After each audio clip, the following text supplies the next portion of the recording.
రాముడు అరణ్యవాసానికి వెళ్ళిపోతున్నాడంటే ఒక చాకలివాడు వచ్చి ఏడుపుతో నువ్వు ఎల్లకొని బాధపడుతూ ఆయన హగ్ చేసుకున్నట్ట. ఒక రాజును వచ్చి ఒక చాకలివాడు వచ్చి కౌగిలించుకునే సిచ్యువేషన్. అమ్మ కళ్యాణి భార్గవి గారు,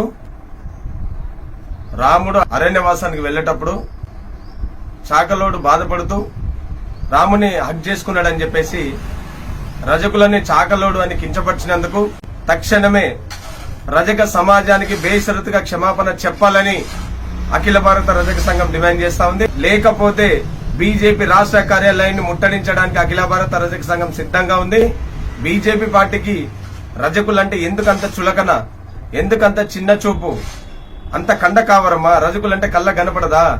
బీజేపీ పార్టీకి తెలంగాణ రాష్ట్రంలో రజకులు కర్రుగాల్చి వాత పెడతారు. అది బీఆర్ఎస్ అయినా, బీజేపీ అయినా, కాంగ్రెస్ అయినా రజకులను కించపరిస్తే నాలుక కోస్తం, జాగ్రత్తగా ఉండమని అఖిల భారత రజక సంఘం హెచ్చరిక జారీ చేస్తా ఉంది.